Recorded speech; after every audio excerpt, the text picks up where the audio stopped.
त्रेता युग का वह समय था जब धर्म और कर्तव्य की परिभाषा केवल शब्दों में नहीं, अपितु जीवन के प्रत्येक श्वास में बसी हुई थी। उस काल में मिथिला नगरी की पावन भूमि पर एक कन्या का जन्म हुआ, जिसका नाम था उर्मिला। महाराज जनक की यह पुत्री अपने रूप और गुणों में तो अद्भुत थी ही, परंतु उनके भीतर जो शांति और संयम का सागर था, वह किसी को दृष्टिगोचर नहीं होता था। माता सीता की छोटी बहन उर्मिला का स्वभाव ऐसा था मानो वे मौन में ही अपना सब कुछ कह देती थीं। मिथिला नगरी में उन दिनों एक अद्भुत घटना घटी थी। भगवान श्री राम ने महादेव के धनुष को उठाकर तोड़ दिया था और माता सीता से विवाह का अधिकार प्राप्त किया था। उस विवाह के साथ ही 4 भाइयों और 4 बहनों का पवित्र बंधन स्थापित हुआ। भगवान श्री राम के साथ माता सीता का, भरत के साथ मांडवी का, शत्रुघ्न के साथ श्रुतकीर्ति का और लक्ष्मण के साथ माता उर्मिला का विवाह संपन्न हुआ। वो दिन मिथिला के इतिहास में स्वर्णिम अक्षरों में अंकित हो गया। परंतु किसी को ये ज्ञात नहीं था कि इन 4 विवाहों में से एक विवाह ऐसा होगा जो सबसे कम उल्लेखित होगा और सबसे अधिक त्याग से भरा होगा। माता उर्मिला और लक्ष्मण का संबंध केवल विवाह का नहीं था, ये 2 आत्माओं का मिलन था। लक्ष्मण जो भगवान श्री राम की छाया की भांति उनके साथ सदैव रहते थे, उर्मिला उन लक्ष्मण की अर्धांगिनी बनी। विवाह के पश्चात जब वे अयोध्या नगरी पहुंची, तो उन्हें यह अनुभव हुआ कि लक्ष्मण का प्राण भगवान श्री राम में ही बसता है। और यह बात उर्मिला ने बिना किसी शिकायत के, बिना किसी कटुता के स्वीकार कर ली, क्योंकि वे जानती थी कि धर्म का मार्ग सदैव सरल नहीं होता। फिर वो दिन आया जो अयोध्या नगरी के इतिहास में सबसे काला दिन बन गया। महाराज दशरथ को अपने दिए हुए वचन का पालन करना था। माता कैकेयी ने अपने दोनों वर मांगे और भगवान श्री राम को 14 वर्ष का वनवास मिल गया। समस्त अयोध्या में मातम छा गया, परंतु भगवान श्री राम ने बिना किसी विलाप के, बिना किसी प्रतिरोध के अपने पिता का वचन निभाने का निर्णय लिया। माता सीता ने भी अपने स्वामी के साथ वन में जाने का निश्चय किया और तब लक्ष्मण ने भी यह घोषणा की कि वे भी भगवान श्री राम के साथ वन में जाएंगे। उस क्षण माता उर्मिला के सामने एक अदृश्य तूफान आ खड़ा हुआ। वे नवविवाहिता थीं, उनका वैवाहिक जीवन अभी आरंभ ही हुआ था, परंतु उनके स्वामी को कर्तव्य का आह्वान मिल चुका था। जब लक्ष्मण ने उनसे कहा कि वे भगवान श्री राम की सेवा के लिए वन जा रहे हैं, तो माता उर्मिला ने केवल मौन रखा। उन्होंने न कोई प्रश्न किया, न कोई आपत्ति की, न अश्रु बहाए। उन्होंने बस अपने नेत्र बंद किए और अपने भीतर की उस पीड़ा को समेट लिया जो शब्दों में व्यक्त नहीं की जा सकती थी। कुछ कथाओं में यह उल्लेख मिलता है कि लक्ष्मण ने माता उर्मिला से कहा था कि यदि वे साथ चलना चाहें तो चल सकती हैं, परंतु माता उर्मिला ने यह समझ लिया था कि यदि वे भी वन में गईं तो लक्ष्मण का ध्यान विभाजित हो जाएगा। भगवान श्री राम और माता सीता की सेवा में लक्ष्मण को पूर्ण रूप से समर्पित होना था, और ये तभी संभव था जब उनके मन में अपनी पत्नी की चिंता न हो। इसलिए माता उर्मिला ने अपनी इच्छा को मार दिया, अपनी आशाओं को दफन कर दिया और अयोध्या में रहने का निर्णय लिया। यह निर्णय केवल एक निर्णय नहीं था, ये सबसे बड़ा त्याग था। जिस दिन भगवान श्री राम, माता सीता और लक्ष्मण वन के लिए प्रस्थान कर गए, उस दिन माता उर्मिला ने अपना वास्तविक वनवास आरंभ किया। वे अयोध्या के राजभवन में रहीं, परंतु उनका हृदय वन में था। वे राजसी वस्त्र धारण करती रहीं, परंतु उनकी आत्मा तपस्वी की भांति जीवन व्यतीत कर रही थी। उन्होंने अपने कक्ष को ही अपना संसार बना लिया और 14 वर्षों तक एक ऐसी प्रतीक्षा की जो किसी को दिखाई नहीं दी। माता उर्मिला का वनवास भौतिक नहीं था, वो मानसिक था। वे प्रतिदिन प्रातःकाल उठती, पूजा करती, अपने स्वामी की कुशलता के लिए प्रार्थना करती और फिर मौन साधना में लीन हो जाती। उन्होंने अपने लिए कुछ नहीं मांगा, न सुख, न सुविधा, न सम्मान। वे बस यही चाहती थी कि लक्ष्मण भगवान श्री राम की सेवा में सफल हों, माता सीता सुरक्षित रहें और तीनों वन से कुशलतापूर्वक लौट आएं।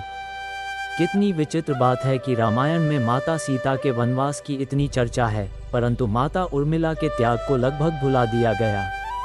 माता सीता वन में गईं, उन्होंने कठिनाइयां झेलीं, परंतु वे अपने स्वामी के साथ थीं। लक्ष्मण भी वन में गए, उन्होंने भी कष्ट सहे, परंतु वे अपने प्रभु की सेवा में लगे रहे। परंतु माता उर्मिला ने तो अकेले ही सब कुछ सहा, न पति का साथ, न किसी प्रकार की सांत्वना, बस एक अनंत प्रतीक्षा और एक गहन मौन। अयोध्या में जब अन्य लोग अपने दैनिक जीवन में व्यस्त थे, तब माता उर्मिला अपने कक्ष में बैठी हुई उस दिन की कल्पना करती रहती जब उनके स्वामी वापस लौटेंगे। 14 वर्ष एक लंबा समय होता है। इस समय में एक युवती का सारा यौवन व्यतीत हो जाता है, परंतु माता उर्मिला ने इस समय को भी अपनी तपस्या में परिवर्तित कर दिया।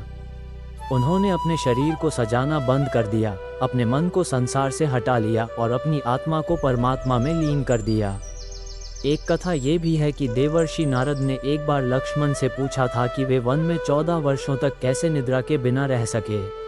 तब लक्ष्मण ने कहा था कि उन्होंने निद्रा देवी से प्रार्थना की थी कि उनकी निद्रा माता उर्मिला को दे दी जाए ताकि वे भगवान श्री राम और माता सीता की रक्षा में सदैव जागते रह सकें, और निद्रा देवी ने उनकी प्रार्थना स्वीकार कर ली। इस प्रकार माता उर्मिला ने 14 वर्षों तक निरंतर निद्रा में रहकर लक्ष्मण की निद्रा को अपने ऊपर ले लिया। ये कथा प्रतीकात्मक है, परंतु इसका गूढ़ अर्थ यह है कि माता उर्मिला ने अपने सुख और जागरूकता को भी त्याग दिया ताकि उनके स्वामी अपना कर्तव्य निभा सकें। माता उर्मिला का त्याग केवल एक पत्नी का त्याग नहीं था, यह एक योद्धा का त्याग था। वे जानती थी कि रामायण का युद्ध केवल वन में नहीं लड़ा जा रहा था, वह प्रत्येक हृदय में लड़ा जा रहा था, और उन्होंने अपने हृदय के युद्ध को मौन में जीत लिया।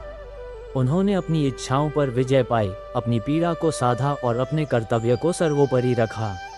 समाज ने उर्मिला को भुला दिया, इतिहास ने उन्हें कम शब्दों में समेट दिया, परंतु धर्म के मर्मज्ञ जानते हैं कि रामायण की नींव केवल भगवान श्री राम, माता सीता और लक्ष्मण के त्याग पर नहीं टिकी थी, वो माता उर्मिला जैसी अनगिनत स्त्रियों के मौन त्याग पर भी टिकी थी। वे स्त्रियां जिन्होंने अपने पतियों को धर्म के मार्ग पर चलने दिया, अपनी इच्छाओं को दबा दिया और स्वयं छाया में रहकर प्रकाश को आगे बढ़ाया। जब 14 वर्षों के पश्चात भगवान श्री राम, माता सीता और लक्ष्मण अयोध्या लौटे, तो पूरी नगरी में उत्सव का वातावरण था। दीपक जलाए गए, फूलों की वर्षा हुई, मंगल गान गाए गए, परंतु उस समय भी माता उर्मिला ने कोई शोर नहीं मचाया। उन्होंने बस अपने नेत्रों से अश्रु बहने दिए और अपने स्वामी का स्वागत किया। वे अश्रु पीड़ा के नहीं थे, वे प्रतीक्षा की समाप्ति के आनंद के अश्रु थे। माता उर्मिला का जीवन ये सिखाता है कि त्याग का मूल्य उसके प्रदर्शन में नहीं, उसकी गहराई में होता है। जो व्यक्ति चुपचाप अपना कर्तव्य निभाता है, जो मौन में अपनी पीड़ा सहता है, जो बिना किसी अपेक्षा के अपना सर्वस्व समर्पित कर देता है, वही सच्चा त्यागी होता है। माता उर्मिला ने कभी यह नहीं कहा कि उन्होंने कितना सहा, कितना त्याग किया, परंतु उनका मौन ही उनकी सबसे बड़ी वाणी थी। आज जब हम रामायण का स्मरण करते हैं, तो हमें माता उर्मिला को भी स्मरण करना चाहिए। उन्हें याद करना चाहिए जिन्होंने अयोध्या में रहकर वन का वनवास जिया, जिन्होंने राजभवन में रहकर तपस्वी का जीवन व्यतीत किया, जिन्होंने अपने स्वामी को धर्म के मार्ग पर जाने दिया और स्वयं प्रतीक्षा की अग्नि में तपती रहीं। माता उर्मिला का जीवन ये संदेश देता है कि कर्तव्य केवल कर्म से नहीं निभाया जाता, कभी कभी कर्तव्य मौन में, प्रतीक्षा में और सहनशीलता में भी निभाया जाता है। और ऐसा कर्तव्य सबसे कठिन होता है क्योंकि उसे कोई देखता नहीं, कोई सराहता नहीं, कोई याद भी नहीं रखता, परंतु धर्म की दृष्टि में वही सबसे महान होता है। माता उर्मिला रामायण की वो स्त्री हैं जिन्होंने सबसे बड़ा वनवास जिया। वो वनवास जो वन में नहीं, मन में था। वो वनवास जो शरीर में नहीं, आत्मा में था, और इसीलिए उनका त्याग अमर है, उनका बलिदान अतुलनीय है और उनका स्थान रामायण के इतिहास में सदैव के लिए अंकित है।